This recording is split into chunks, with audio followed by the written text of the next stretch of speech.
I can predict it for you now. We're talking here in January of 2021.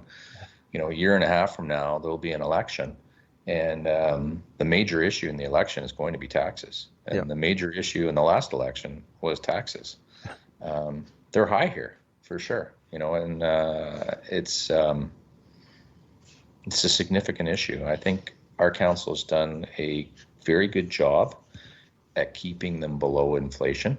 I think we had a 1.3, we had a 0.9, and here we are on our third budget in a year where there's COVID. My expectation would be that budget should be 0-ish percent.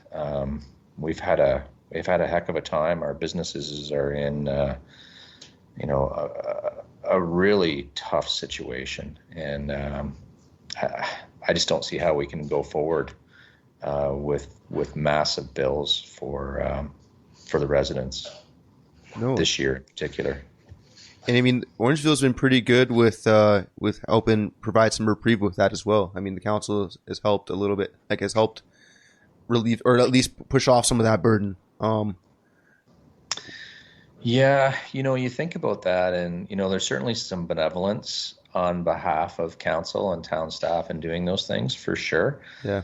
But the reality is, I don't know what choice we would have had. If people can't pay, we don't want people not in their homes. That's true. That is not what local officials should be doing.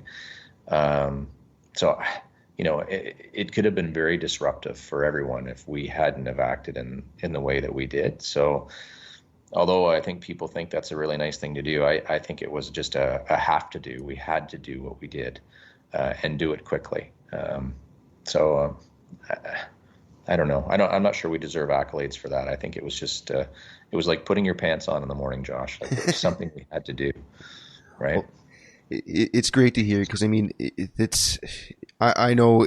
I mean, again, I'm not in Orangeville, but I know it was needed. I mean, we talked to some of the same people, so I mean, we know it's how tough it was. Yeah.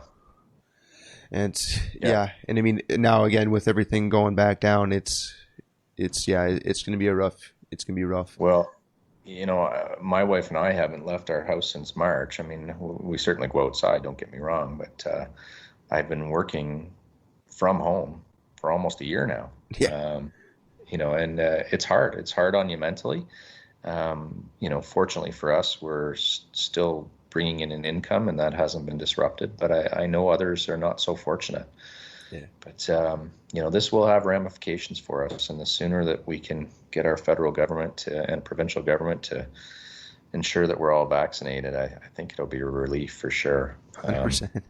Just got to get this distribution network figured out, and I'm sure that there will be. So there's some smart people working on it, but I'm anxious. It's funny. There's an argument out there about would you be first in line to get the vaccine? And I would if it wasn't the rude thing to do. Like I guess if people wanted to have me as a guinea pig and get up there and take it, I would. But if we all knew it was 100% safe, which I believe it to be, then I almost feel like as an elected official, I should be near the end of the line, not at the front. But we'll see how it shakes out. Yeah, it's definitely, we're definitely seeing how it's going. I mean, it's definitely not on the pace where we need it to be to get us to where we want to be. Yeah, agreed. But, agreed.